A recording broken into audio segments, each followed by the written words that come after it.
Hoje nós vamos continuar o nosso assunto sobre climas, certo? Que é o módulo 4, cujo tema é climatologia geográfica. Algumas orientações antes da gente começar é a seguinte. Primeira orientação. Este assunto nós começamos no primeiro trimestre, certo? A fazer a revisão e o aprofundamento. A gente chegou a responder algumas questões dessa atividade que eu mandei agora. Então eu vou pedir que você, por favor, pegue seu livro, pegue seu belo caderno, pegue a atividade que está aí no Google Sala de Aulas, que é para a gente revisar e aprofundar esse tema. Pelo amor de Deus.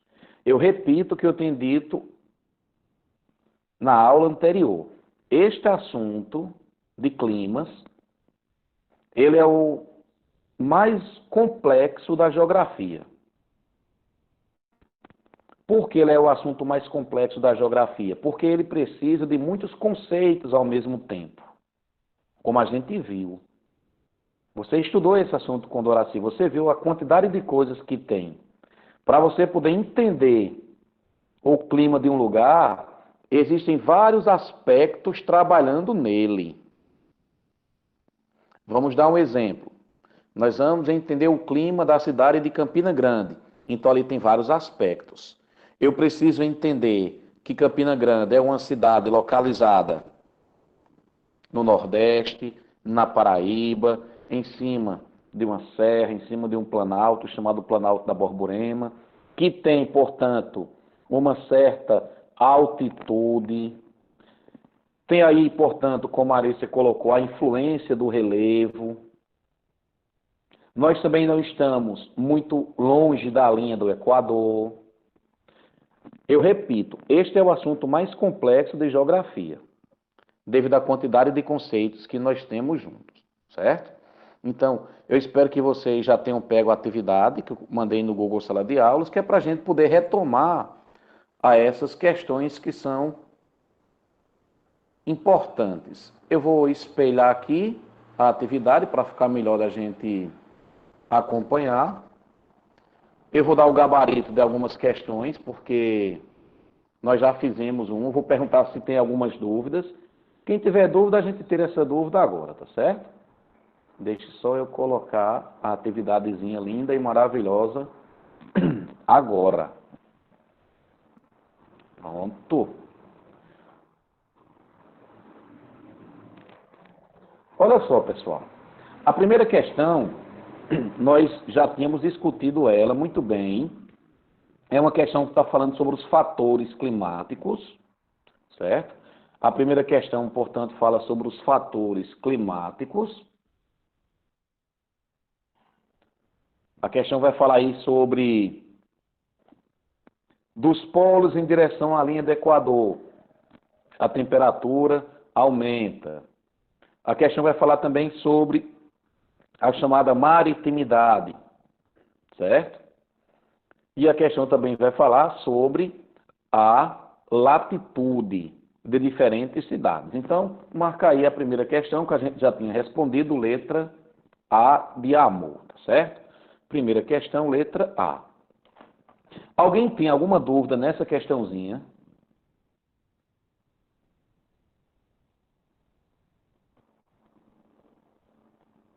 Rawane não, Pedro também não, Maria Clara. Então vamos para a nossa segunda questão.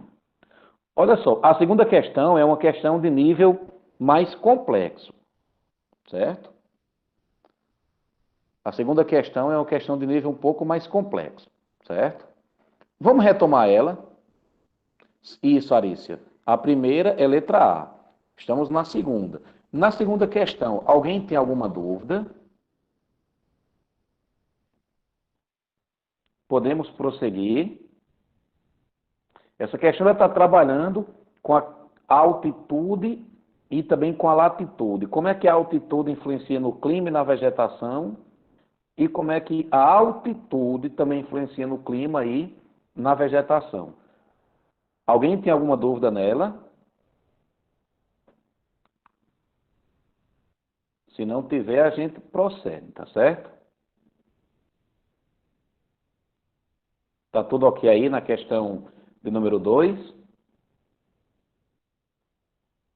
Então vamos, questão de número 2, resposta, letra E. Resposta aí, letra E. Agora eu quero focar direitinho nessa questão 3.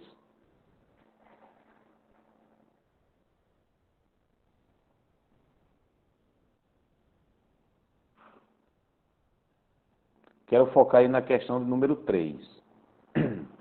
Essa questão número 3,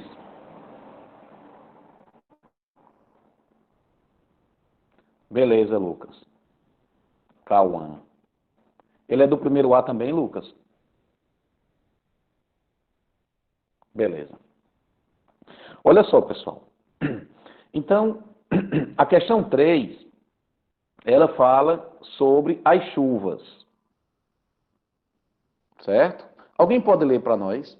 Infelizmente, eu não passei batido no gráfico aí. Isso, Alice, eu passei batido. Depois eu mando o gráfico dessa questão, certo? Pode ler para a gente?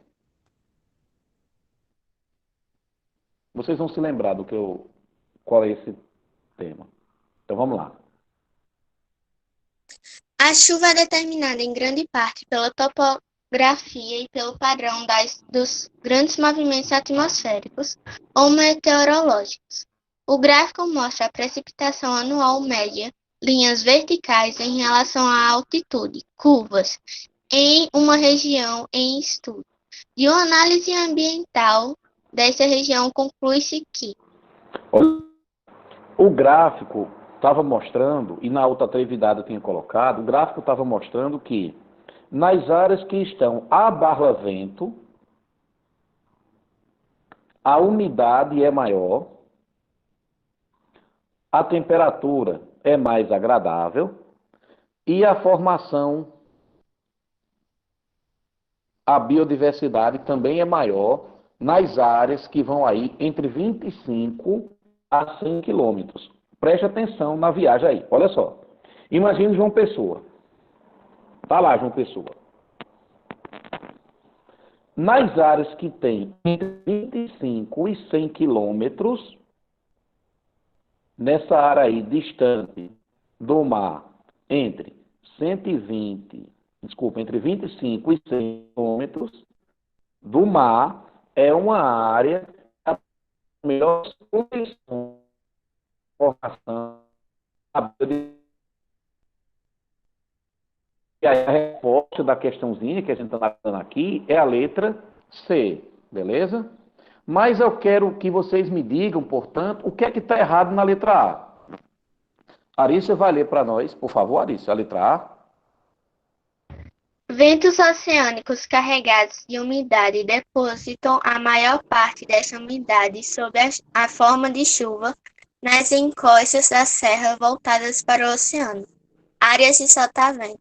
Deveria ser barlavento, né? Essa última parte. Exatamente. Perfeito, Arícia. Então, a letra A, o que está errada nela é a palavra sotavento.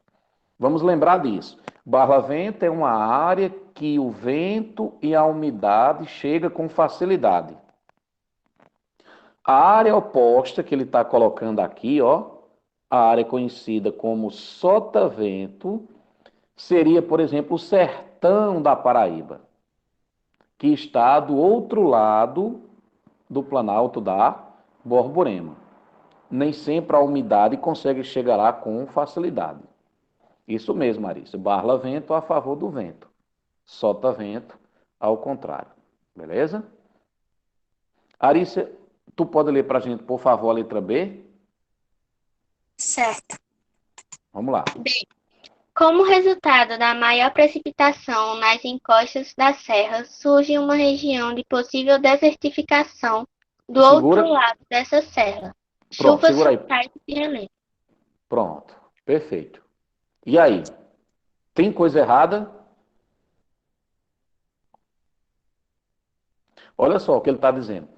Do outro lado da encosta da serra surge uma área de desertificação.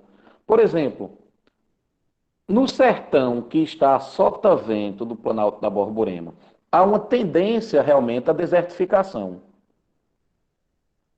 Existe a tendência à desertificação lá no sertão. Por quê? Porque está numa área sotavento do Planalto da Borborema. A umidade não chega com facilidade. Lá não tem vegetação suficiente para a formação de chuvas.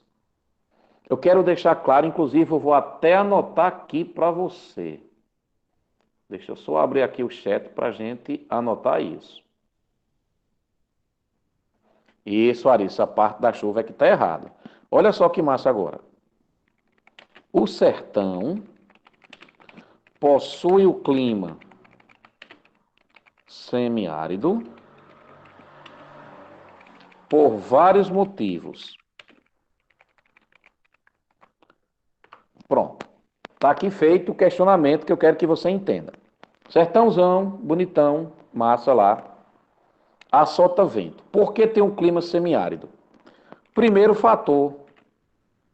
O primeiro fator é a localização a sotavento, como eu tinha falado.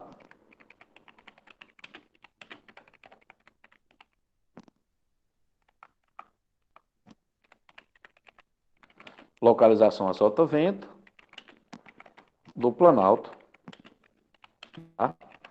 Borborema. Primeiro fator. Segundo fator. O segundo fator, a ausência da vegetação. O que significa que esta área não contribui para a formação de chuvas no local. Meu amigo, isso é o ouro, viu? Eu estou lhe mostrando como está surgindo o sertão por questões naturais. Anote isso. Vamos lá agora. Terceiro motivo. Beleza, professor. Então, de onde é que vem a chuva no sertão? A chuva do sertão, ela pode vir de dois locais. A chuva do sertão pode vir do Oceano Atlântico. Uma massa de ar pode ultrapassar o planalto da Borborema e despejar sua umidade lá no sertão. Pode. Pode. Então, é uma possibilidade de chuva no sertão. A umidade vinda do litoral. Ou então, também pode vir a umidade do sertão, lá da região norte, aquela história dos chamados rios voadores. Então, se ligue nisso que eu coloquei aqui, ó. O sertão não contribui para a sua própria formação de chuvas. Beleza? Um outro fator que faz com que o clima... Isso, a falta da umidade. Olha só, um outro fator que faz com que o sertão não tenha uma grande umidade, olha só, os solos rasos. Ou seja, o solo raso não permite duas coisas, o solo raso não permite. Primeiro, o desenvolvimento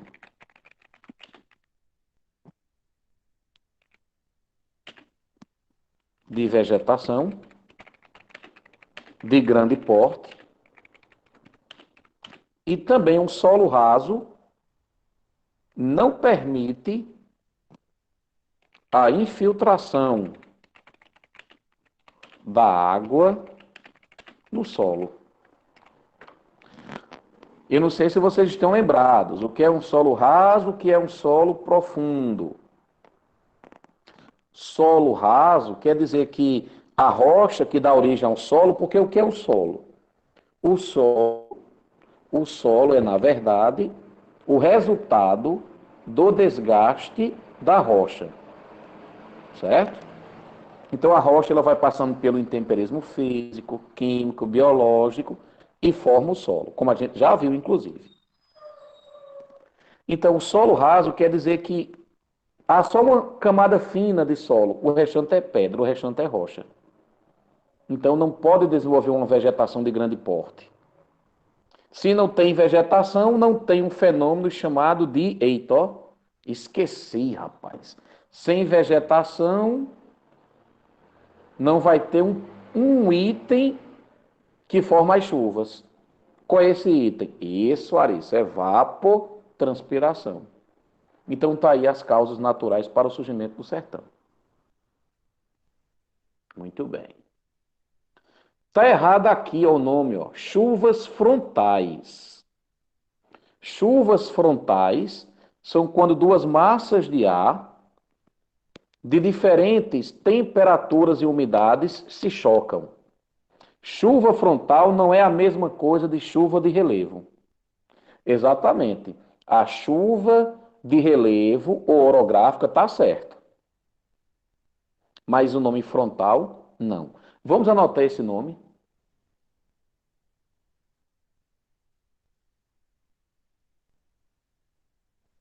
Olha só. Chuvas frontais. Chuvas frontais ocorre quando duas massas de ar de diferentes temperaturas e umidade se choca. Beleza? É diferente da chuva de relevo, que é aquela chuva que vai acontecendo próximo a um relevo de uma maior altitude. Dei um arrudei bem grande aqui, mas você já está ligado como é que surge o sertão. A letra C é a resposta correta, que eu já expliquei. A letra D, Arice, por favor. A altitude e a precipitação anual são independentes. Aí está errado, né? Lógico que existe uma relação entre a precipitação e a altitude dos lugares. Certo? A letra D, por favor, Arícia. Letra E. Geralmente as áreas de maior altitude e dobramentos modernos possuem maior biodiversidade. Está errado, né? As áreas que têm grande altitude, como inclusive eu coloquei na nossa atividade, a biodiversidade é menor, como muito bem colocou a Arícia aí no chat. Perfeito. Então, portanto, questãozinha de número 3, resposta letra C. 3, letra C. Questão de número 4. Enquanto a Arícia descansa a voz, quem pode ler a questão 4?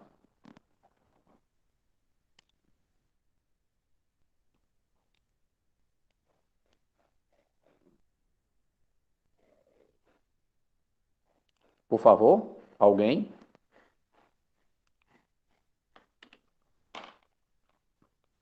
Bora, meu povo.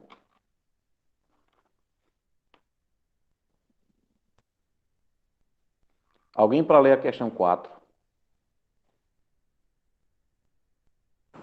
Eu leio, João. Pronto, vamos lá, por favor. Ana Luísa. Peraí, só um momento. Pra eu baixar o som. O Atacama é um deserto localizado na região norte do Chile, na América do Sul, sendo popularmente conhecido como o deserto mais seco da Terra. A formação do deserto do Atacama está relacionada a... Segura. Segura aí um pouquinho, Ana Luísa. Olha só. Vamos lembrar. Causas para a formação dos desertos. Anote isso, pelo amor de Deus. Causas para a formação dos desertos. Primeira causa. Opa, cuidado, Arícia. Isso. Olha só, não é a massa de ar. Vamos lá, ó. Primeira causa, correntes marítimas frias. Isso é o meu torto aí, mas correntes marítimas frias, que geram menos umidade no ar, a chuva que é formada cai no próprio litoral, não consegue chegar até as áreas continentais. Segundo fator, segunda causa, presença de relevo. Segunda causa, relevo de grande altitude. Certo? Culta é aquela história de barla-vento e solta-vento. Duas causas para a formação dos desertos. Ana Luísa, tu pode continuar lendo agora a letra A. Posso sim. A presença do relevo acidentado da Cordilheira dos Andes, impedindo que a umidade vinda do Oceano Pacífico chegue até a área do deserto. E aí, galera?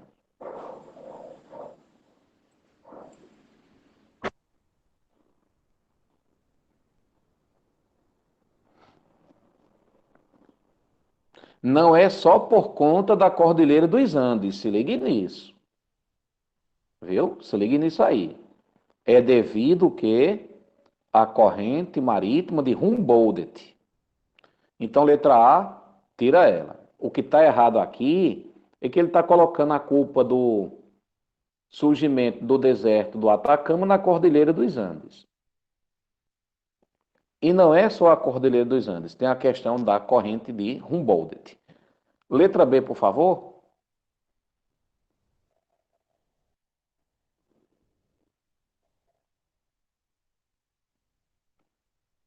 Maria B. Ana Luísa, por favor.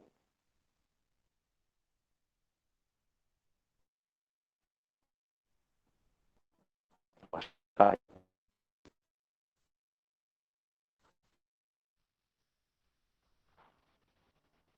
Quarta questão, letra B de bola.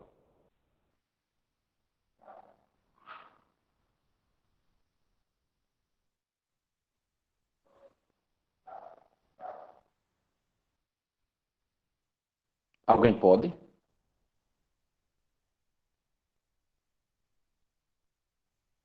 Pronto. Pode falar, Ísia. A causa do deserto que o senhor botou, relevo de grande altitude, significa que ele tá só tá vento, né? Exatamente, isso mesmo. Ok, obrigada. Valeu. Ana Luísa caiu, foi?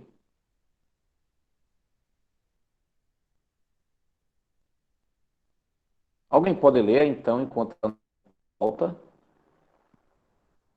Enquanto ela não volta, alguém pode ler a letra B de bola?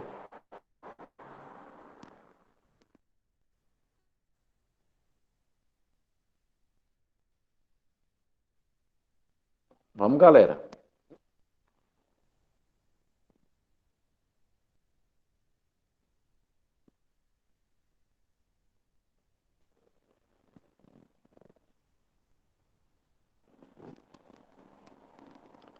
E aí, pessoal?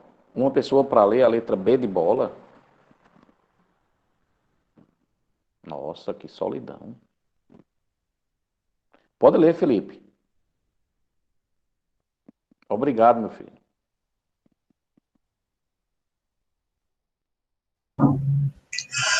B.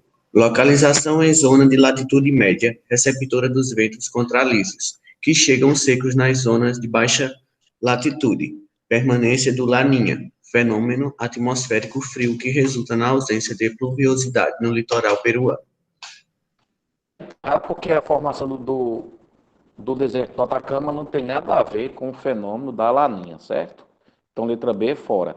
Letra C. Tu pode continuar, Felipe? C. Permanência do Laninha, fenômeno atmosférico frio que resulta na ausência de pluviosidade no litoral peruano. Também está errado. A letra D. Ó, A ação da corrente de Humboldt, que provoca chuvas no oceano, impedindo a chegada da umidade ao deserto. exatamente. Questão de número 4, letra D. Vamos ver o que é que está errado na letra E.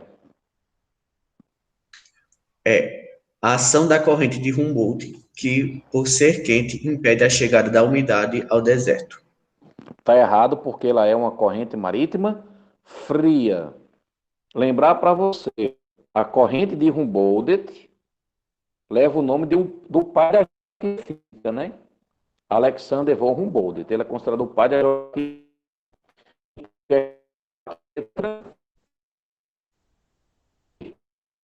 5. Felipe, tu pode continuar lendo. Posso sim. Pronto. Quinta. Os Estados Unidos e Portugal tentam esquecer o clima de Manaus.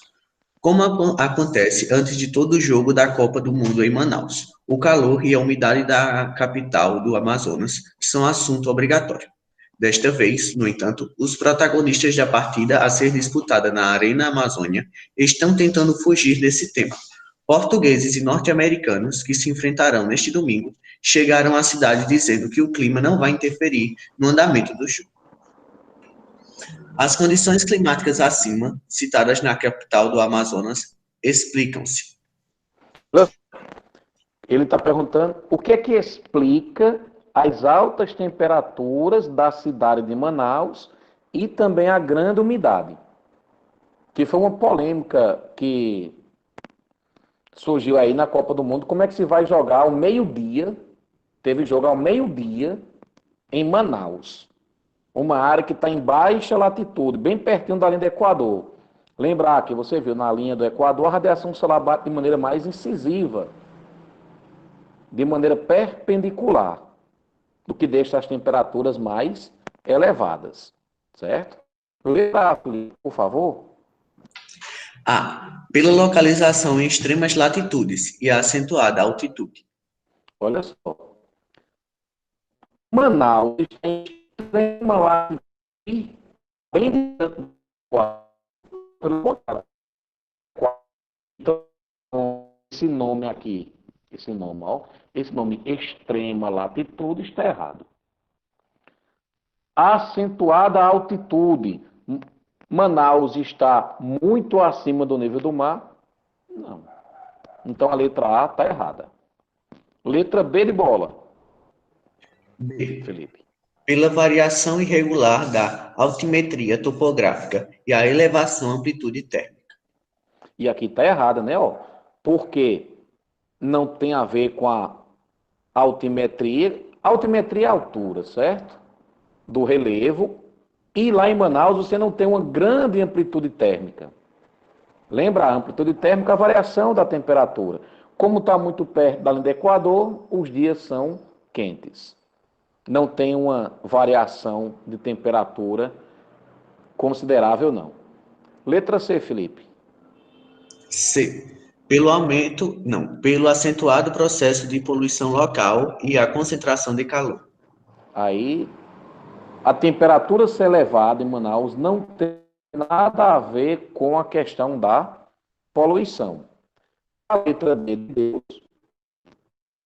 D. Pelo calor gerado nas correntes oceânicas do Atlântico. Pelo a próxima letra. É. Pela posição geográfica e a evapotranspiração intensa da vegetação regional. Essa daí. Posição geográfica, baixa latitude.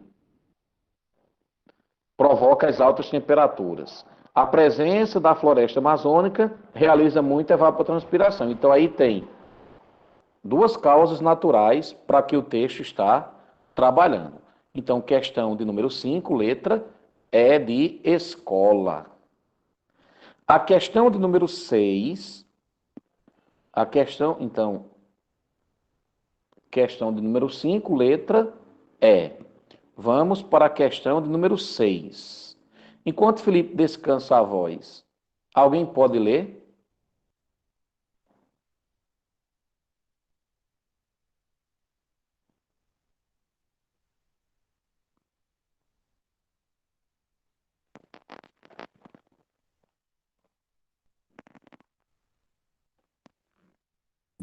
Eu posso, jovem. Pronto. Valeu, moral. Questão 6. Com Lorena. base no abaixo, assinale a alternativa correta. Vamos lembrar da seguinte: a viagem das correntes marítimas frias e quentes, que nós já estudamos em momento anterior. Letra A.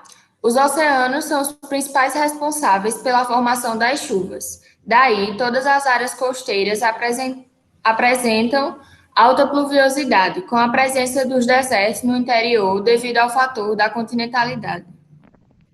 É erradinho, né? Tá certo quando ele diz que os oceanos são importantes na formação de chuva. Tá certo, sim. Tá errado quando ele diz, ó, que os desertos surgem no interior devido à continentalidade. Não necessariamente. Que é Letra o que B. o mapa está mostrando o oposto disso. Letra B de bola, Lorena, por favor. Os oceanos têm pouca influência nos climas do globo, ao contrário da circulação atmosférica global, resultante da diferença da luminosidade solar e do movimento de rotação do planeta. Aí tá muito louca essa. Vamos para a letra C. Letra C. A distribuição geográfica das chuvas está diretamente relacionada à proximidade dos oceanos e à presença de cadeias montanhosas.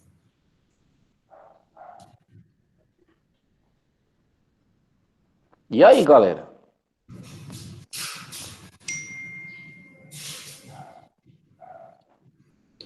Não é só a proximidade dos oceanos que tem a chuva, né? Fosse assim lá na região norte do Brasil, não iria chover. Tem a questão das florestas também. Cuidado nessa alternativa, viu? Letra D de Deus. A presença de desertos nas costas ocidentais dos continentes deve-se à ocorrência de correntes marítimas frias, as quais provocam baixas pluviosidades nessas áreas. Exatamente. Sem problema nenhum. É tudo aquilo que a gente já tinha explicado. A última letra, a letra E. A presença de desertos nas costas ocidentais dos continentes deve-se à ocorrência de correntes marítimas quentes, as quais provocam baixas pluviosidades nessas áreas.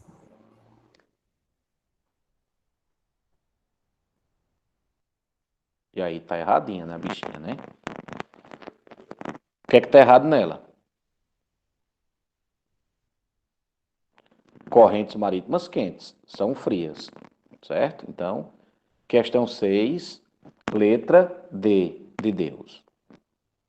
A questão 7 é uma questão que fala sobre ressurgência, pessoal.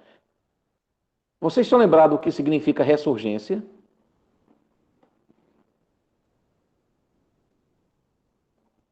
Quem lembra aí o que é ressurgência?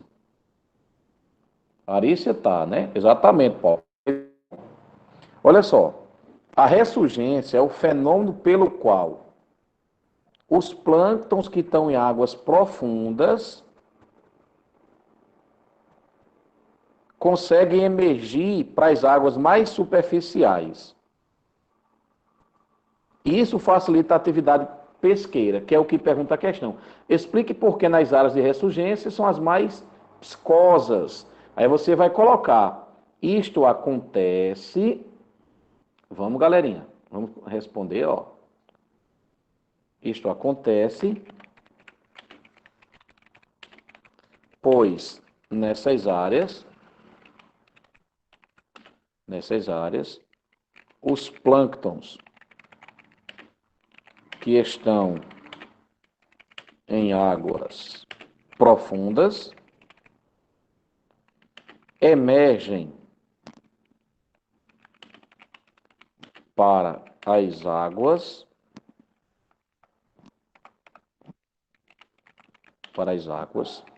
superficiais, facilitando a concentração de peixes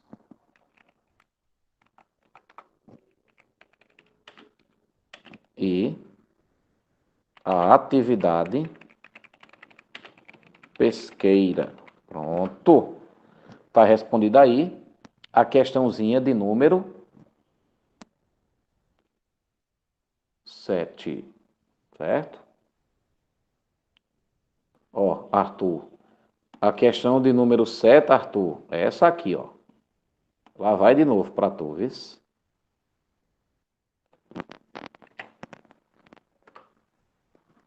Pronto. Beleza.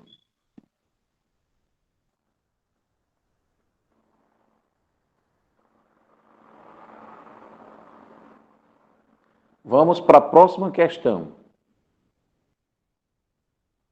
A questãozinha número 8.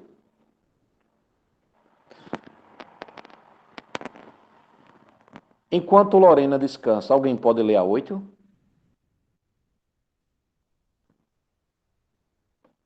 Eu posso, Jobli.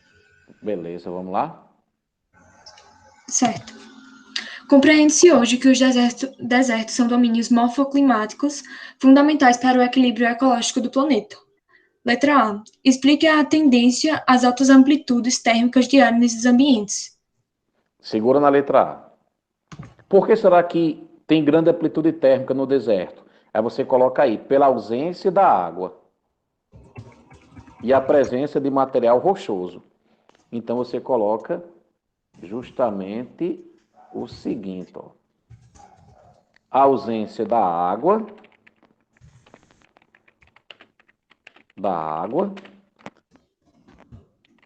que controla a temperatura e presença do material rochoso, que é melhor condutor de calor. Beleza?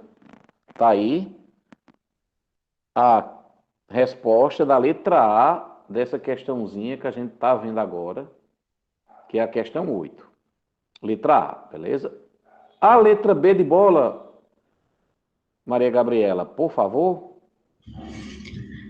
Letra B. Justifique como a baixa pluviosidade média nos desertos impede que os seus solos sejam bem desenvolvidos para a agricultura.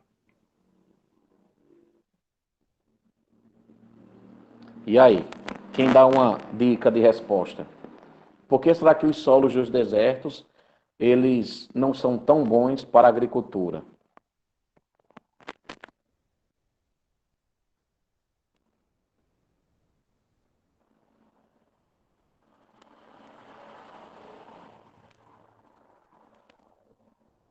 E aí, pessoal? Porque não permite isso. Aí você vai ter uma baixa infiltração da água, você não vai ter uma camada orgânica disponível, certo? Então, coloque isso na letra B da questão 8.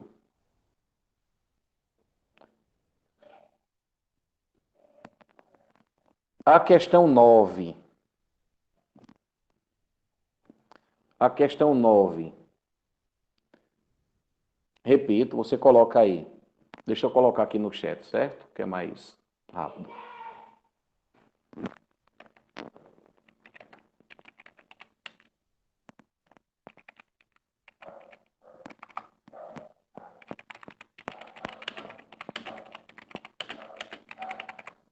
Baixa infiltração.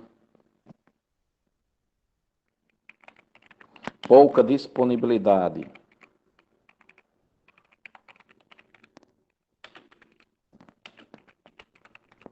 de material orgânico no solo.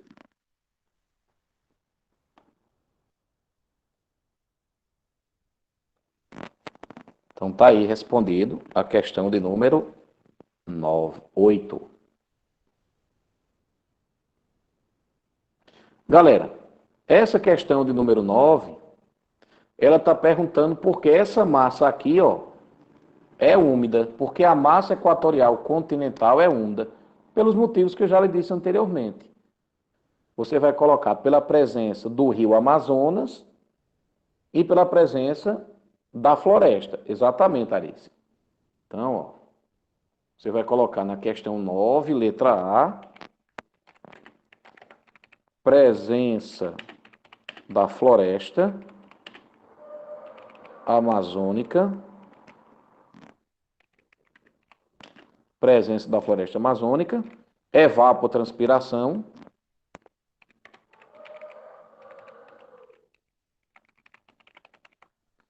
da evapotranspiração e do rio Amazonas, que provoca a evaporação. Isso aí na letra A, beleza? Na letra B de bola, ele pergunta o seguinte, ó.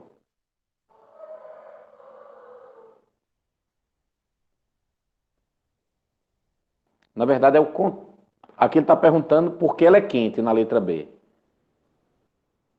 Por que essa massa é quente? Devido à baixa latitude. Então, você coloca aí, ó. É quente devido à baixa latitude. É quente devido à baixa latitude. Certo? E ele ainda pergunta uma coisa interessante na questão, que é a seguinte.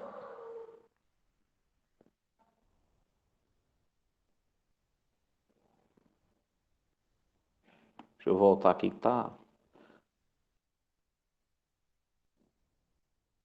Ele fala, ó, a massa polar atlântica.